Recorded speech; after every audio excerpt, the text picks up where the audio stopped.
یہ اسلام کا وہ دور ہے کہ جب حضور مسجد نبوی سے باہر نکلتے ہیں تو آگے حضرت عمر و ابو بکر رضی اللہ تعالی عنہما کھڑے ہیں. چہرے کے اوپر عجیب اداسی ہے. کہا عمر ابو بکر اس وقت کیوں کھڑے ہو؟ عرض کی حضور بھوک نے گھر میں ٹکنے نہیں دیا. ہم نے چاہا حضور کا چہرہ دیکھ لیں تو کچھ پیاس بجھ جائے، کچھ بھوک مٹ جائے. حضور نے فرمایا میرا حال بھی یہی ہے. جس چیز نے تجھے گھروں سے نکالا ہے وہی چیز مجھے گھر سے نکال لائی ہے. تو حضور نے جب دیکھا کہ کھانا ہے تو حضور نے ایک روٹی لی اور چند بوٹیاں اٹھائیں اور ایک خادم کو بلا کر کے کہا جاؤ ہمارے گھر دے آؤ، میری بیٹی فاطمہ کتنے دنوں سے بھوکی. ہمیں تو وہ کہانی بھی اسلام کی غربت کی یاد آتی ہے کہ جب احد کے اندر 70 شہیدوں کے لاشیں پڑے ہوئے ہیں تو حضرت صفیہ حضور کی پھپھی اپنے بھائی حمزہ کے لیے 2 چادریں لے کر کے کفن کی آتی ہے. تو حضور علیہ السلام نے فرمایا کہ جس قبر میں حمزہ کو دفن کیا جائے اسی قبر میں مصعب بن عمیر کو بھی کفن دیا جائے اور دفن کیا جائے. اور کہا میرے چچا کے لیے اس کی جو بہن میری پھپھو جو 2 چادریں لے آئی ہے، کہا ایک چادر ہم مصعب بن عمیر کو دیں گے. یہ مصعب بن عمیر کون ہے؟ تاریخ پڑھو، کتنی دل آویز تاریخ ہے. مکے میں ایک امیر ترین خاتون ہے جس کے بیٹے کا نام مصعب ہے، اور وہ اپنے بیٹے کو اتنا خوبصورت لباس پہناتی ہے اور اتنے خوبصورت خوشبو اور عطر اس کو لگاتی ہے کہ مصعب بن عمیر جن گلیوں سے گزرتے تھے دیر تک وہ گلیاں مہکتی رہتی تھی. لوگ کہتے تھے یہاں سے مصعب گزر کے گیا ہوگا اس لیے یہ گلیاں مہک رہی ہیں. اچھا پھر مصعب پہ نظر پڑتی ہے میرے محمد عربی کی تو مصعب بن عمیر حضور کی زلفوں کا اسیر ہو جاتا ہے. ماں کافرہ ہے، جب پتہ چلتا ہے تو اس کا لباس بھی چھین لیتی ہے، سہولتیں اور آسودگیاں بھی واپس لے لیتی ہے. پھر وہ وقت بھی آیا کہ مصعب بن عمیر حبشہ کی جانب ہجرت کر جاتے ہیں. مکے کے حالات کچھ تھوڑے سے خوشگوار نظر آئے تو وہ حبشہ سے واپس مکے جب پلٹے تو ان کے بدن پہ جو چادر تھی وہ جگہ جگہ سے پھٹی ہوئی تھی. میرے آقا کریم علیہ السلام نے دیکھا تو حضور کی آنکھوں میں آنسو ٹپکنے لگے. کہا یہ وہی مصعب ہے جو اتنا خوش پوش نوجوان تھا کہ میں نے پورے مکے میں اس سے خوبصورت لباس پہننے والا کوئی دوسرا شخص نہیں دیکھا، اور آج میرے مصعب کو پہننے کے لیے جو چادر میسر ہے وہ بھی جگہ جگہ سے پھٹی ہوئی ہے. یہ اسلام کی غربت کی کہانی ہے. اور آج احد میں یہی مصعب بن عمیر شہید ہو جاتے ہیں اور ان کے لیے کفن بھی دستیاب نہیں ہے. حضور نے کہا جو میرے چچا کے لیے 2 چادریں لائی ہیں ان میں سے ایک کا کفن مصعب کو دے دو نا، اور دوسری چادر سے کفن میرے چچا کو دے دیا جائے. اچھا حضرت مصعب کے لیے بڑی چادر رکھ دی گئی اور حضرت امیر حمزہ کے لیے جو چادر تھی وہ چھوٹی تھی. اگر سر ڈھانپتے تھے تو پاؤں ننگے ہو جاتے، اگر پاؤں ڈھانپتے تھے تو سر ننگا ہو جاتا. حضور نے فرمایا میرے چچا کا سر ڈھانپ دو اور پاؤں کے اوپر اذخر نامی گھاس ڈال دو. میں یہ اسلام کی غربت کی کہانی تمہیں سنا رہا ہوں. جب میرے رسول کے چچا کے لیے پورے کفن کا ٹکڑا بھی دستیاب نہیں تھا، اسلام اس وقت بھی عزت پا گیا تھا. اسلام اس وقت بھی ذلیل نہیں تھا. اسلام اس وقت بھی سربلند تھا اور اسلام اس وقت بھی عزتوں کی مسند پہ تھا. یہ اسلام کا وہ دور ہے کہ جب حضور مسجد نبوی سے باہر نکلتے ہیں تو آگے حضرت عمر و ابو بکر رضی اللہ تعالی عنہما کھڑے ہیں. چہرے کے اوپر عجیب اداسی ہے. کہا عمر ابو بکر اس وقت کیوں کھڑے ہو؟ عرض کی حضور بھوک نے گھر میں ٹکنے نہیں دیا. ہم نے چاہا حضور کا چہرہ دیکھ لیں تو کچھ پیاس بجھ جائے، کچھ بھوک مٹ جائے. حضور نے فرمایا میرا حال بھی یہی ہے. جس چیز نے تجھے گھروں سے نکالا ہے وہی چیز مجھے گھر سے نکال لائی ہے. چلتے ہوئے حضرت ابو ایوب انصاری کے گھر کے قریب سے گزرے.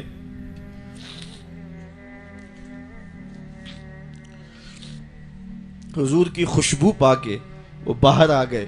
عرض کی بندہ نواز آج میرے مہمان نہیں بنتے؟ حضور نے کہا تمہاری مرضی. گھر لے گئے، چٹائی بچھائی، حضور کو بٹھایا. گھر والوں کو بکری کا بچہ ذبح کر کے دیا، کہا جلدی جلدی کھانا تیار کرو، میرے آقا کو بھوک لگی ہوگی۔ یہ کہہ کے واپس آئے، حضور کے پاس بیٹھے، نظر چہرے پہ پڑی تو گھبرا گئے۔ نکاحت کے آثار اتنے واضح تھے کہ سمجھ آ رہی تھی کتنے دنوں سے حضور نے کچھ نہیں کھایا۔ اٹھ کے باغ میں چلے گئے، کھجوروں کا خوشہ توڑا، حضور کے سامنے رکھا، کہا بندہ نواز جب تک کھانا تیار نہیں ہوتا یہ کھجوریں تناول فرمائیں۔ تھوڑی دیر کے بعد کھانا دسترخوان پہ لگ گیا، حضور سے عرض کی گئی حضور آئیں کھانا تناول کر لیں۔ حضور نے دسترخوان پر تشریف فرما ہو کر کے حضور نے کپڑا اٹھایا تو حضور نے جب دیکھا کہ کھانا ہے تو حضور نے ایک روٹی لی اور چند بوٹیاں اٹھائیں اور ایک خادم کو بلا کر کے کہا جاؤ ہمارے گھر دے آؤ، میری بیٹی فاطمہ کتنے دنوں سے بھوکی۔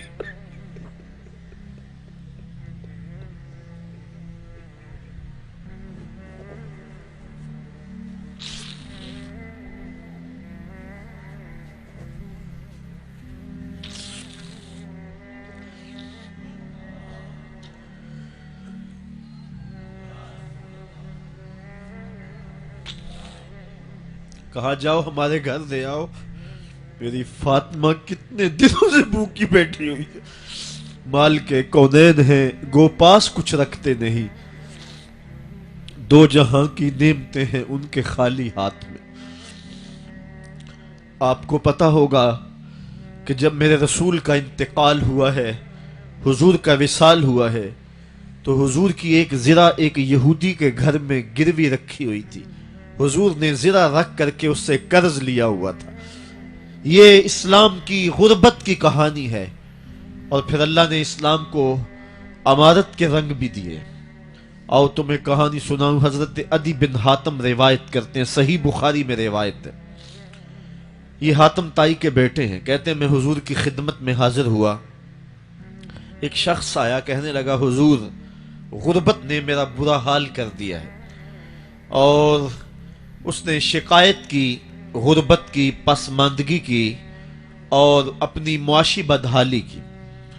پھر ایک شخص آیا کہنے لگا حضور میرے پاس دولت تو ہے لیکن میں نے جس منزل پہ جانا ہے راستہ پر خطر ہے، تو میرے لیے کیا حکم ہے کہ میں کیسے راستہ طے کروں؟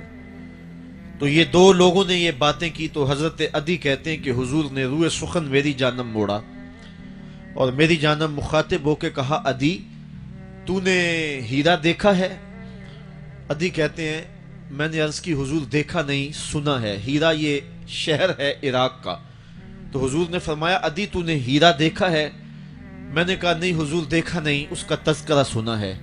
فرمایا عدی اگر اللہ تجھے زندگی کی مہلت دے تو ہیرا سے ایک خاتون چلے گی، تو اپنی آنکھوں سے دیکھے گا اور مکے تک پہنچے گی اور اللہ کے گھر کعبہ کا طواف کرے گی، اور اس کو ہیرا سے لے کر کے مکے تک اللہ کے علاوہ کسی کا ڈر نہیں ہوگا۔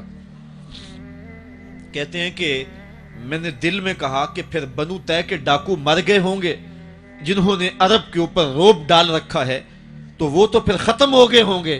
کہتے ہیں میں ابھی سوچ ہی رہا تھا کہ حضور نے مزید میری حیرت میں اضافہ کرتے ہوئے کہا عدی اگر تجھے اللہ نے زندگی کی مہلت دی تو تو دیکھے گا کہ کسرا کے خزانے تیری جھولی میں ہوں گے۔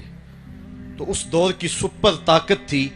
میں نے کہا حضور کسرا بن ہرمز؟ حضور نے فرمایا ہاں کسرا بن ہرمز۔ کہتے ہیں کہ حضور نے پھر فرمایا عدی اگر تو زندگی پائی تو تو وہ دن بھی دیکھے گا کہ ایک شخص زکوٰۃ کی رقم لے کر کے، زکوٰۃ کی چاندی لے کر کے، زکوٰۃ کا سونا لے کر کے نکلے گا اور اس کو کوئی زکوٰۃ کا مستحق ہی نہیں ملے گا۔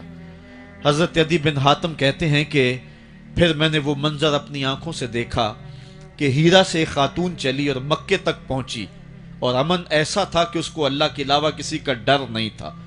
پھر وہ لمحے بھی میں نے دیکھے کہ کسرا بن ہرمز کے خزانے مسجد نبوی کے باہر پڑے ہوئے ہیں۔ تو کہتے ہیں تیسری چیز میں دیکھ نہ سکا اور میں نے لوگوں کو کہا کہ یہ میں تو نہیں دیکھ سکا، میری شاید زندگی وفا نہ کرے، اور اگر تمہاری زندگی وفا کرے تو تم دیکھنا۔ میرے آقا نے جو فرمایا تھا دو باتیں تو پوری ہو گئی ہیں، اور تیسری بات تم دیکھ لوگے۔ حضرت یحییٰ بن سعید فرماتے ہیں کہ حضرت عمر بن عبد العزیز کا زمانہ تھا اور انہوں نے مجھے افریقہ کی جانب زکوٰۃ وصول کرنے کے لیے بھیجا۔ میں وہاں سے زکوٰۃ وصول کی اور پھر میں زکوٰۃ لینے والے مستحقین کو ڈھونڈنے لگا، تو کہتے ہیں مجھے کوئی مستحق نہ ملا۔